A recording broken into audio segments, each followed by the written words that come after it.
بسم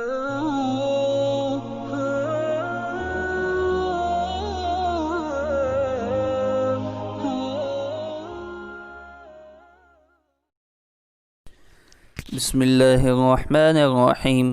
الحمد للہ رب العالمین والصلاة والسلام علی سید المرسلین وخاتم النبیین محمد وآلہ واصحابہ اجمعین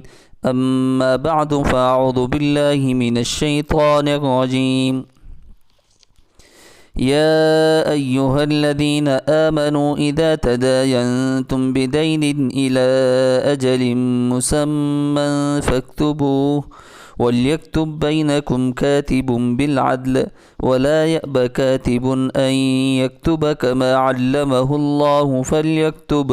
وليملل الذي عليه الحق وليتق الله ربه صدق الله العظيم۔ معزز سامعین، آج کل جہاں ہم عبادات پر زور دیتے ہیں، نمازوں کا، روزوں کا، زکوٰۃ اور حج جیسی عبادات کا اہتمام کرتے ہیں،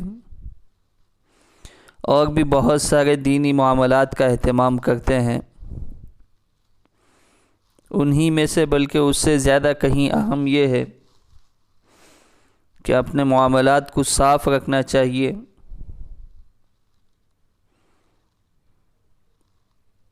شفافیت کے ساتھ ہمارے معاملے طے ہونا چاہیے۔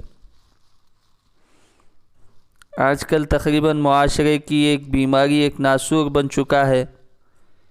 کہ معاملات طے کرتے وقت تو رعایت اور اسی طرح کسی اور چیز کے خیال سے صاف صاف بات اور تحریر وجود میں نہیں آتی، بعد میں چل کر وہ دشواریوں اور پریشانیوں، یہاں تک کہ دشمنیوں کا سبب بن جاتا ہے۔ چونکہ ہم سب مسلمان ہیں، مسلمانوں کو اپنا معاملہ قرآن و حدیث کے مطابق طے کرنا چاہیے، اور قرآن و حدیث کے مطابق معاملہ کرنے والا کبھی نقصان نہیں اٹھا سکتا، اور نہ ہی بعد میں اس کو شرمندگی ہوگی۔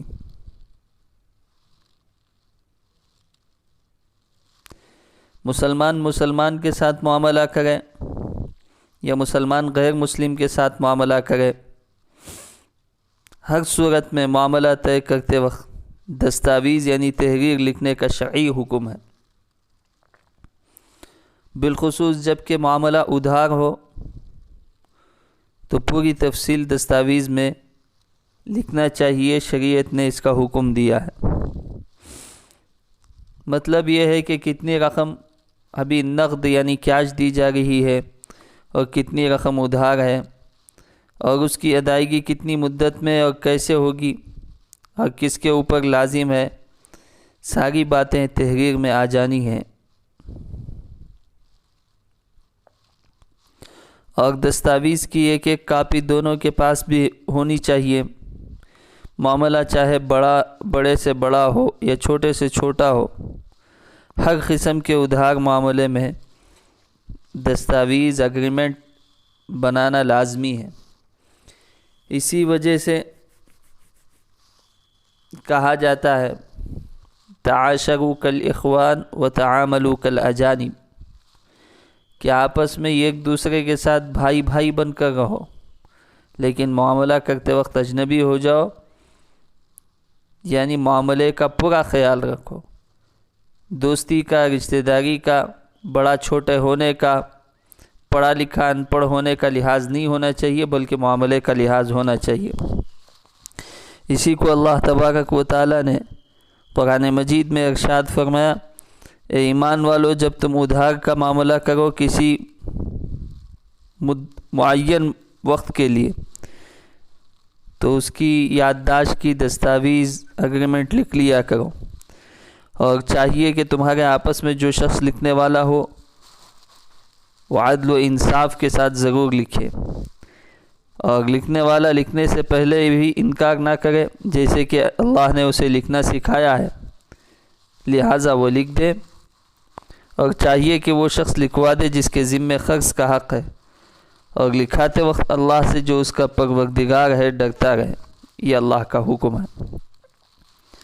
اکثر بدمعاملگی کیوں پیش آتی ہے؟ دیکھنے میں سننے میں جو آتا ہے، بہت سے بھائیوں کو دیکھنے میں آتا ہے کہ شروع میں معاملہ کرتے وقت غیر سنجیدہ معاملہ کرتے ہیں، یعنی دوستی اور تعلق کی بنا پر ایک دوسرے کا ایسا لحاظ رکھتے ہیں کہ جانبین سے معاملہ کھل کر نہیں ہوتا، بندھے الفاظ میں معاملہ کرتے ہیں اور جانبین سے باتوں کو کھول دینا مروت کے خلاف سمجھتے ہیں۔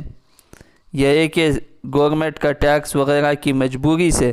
محض ایک دوسرے کے اوپر اعتماد اور تعلق کا مظاہرہ ہوتا ہے، اور ہر ایک کے دل میں کچھ دوسری باتیں ایسی ہوتی ہیں جن کے بارے میں ہر ایک یہ سمجھتا ہے ہم کسی طریقے سے پوری کر لیں گے۔ یہی سب سے بڑی غیر سنجیدگی ہے اور بدمعاملگی ہے۔ ایسا معاملہ کہ کچھ اس کے اجزاء دلوں میں پوشیدہ ہو شریعت میں جائز نہیں ہے، اور جب لین دین کا معاملہ آخری مرحلے پر پہنچ جائے اور معاملہ صاف کرنے کا وقت آتا ہے تو اب دونوں میں کشیدگی کا سلسلہ شروع ہوتا ہے، ہر ایک اپنا مقصد پورا کرنے کے پیچھے پڑ جاتا ہے۔ یہ جس کے پاس اختیارات زیادہ ہوتے ہیں وہ اپنے اختیارات استعمال کر کے دوسرے پر ظلم کرتے ہیں۔ یہ صرف اس وجہ سے ہے کہ معاملہ طے کرتے وقت اللہ کے حکم کے مطابق بات نہیں کھولی گئی، یہ کھلے الفاظ میں دستاویز یا اگریمنٹ لکھ کر جانبین ان کے پاس محفوظ نہیں رہا، اس وجہ سے تمام کی تمام پریشانیاں لاحق ہوتی ہیں۔ تو اس وجہ سے جب بھی آپس میں کسی سے بھی معاملہ کریں، بالخصوص ادھار معاملہ، تو تحریر میں، دستاویز میں، اگریمنٹ میں لکھا ہوا ہونا چاہیے۔ اللہ تعالیٰ سے دعا ہے کہ اللہ تبارک و تعالیٰ ہم تمام کو صحیح معاملہ کرنے کی توفیق نصیب فرمائے۔ کسی قسم کی بددیانتی، بدمعاملگی اور خیانت سے اللہ تعالیٰ ہم تمام کو محفوظ فرمائے۔ آمین۔ وآخر دعوانا ان الحمد للہ رب العالمین۔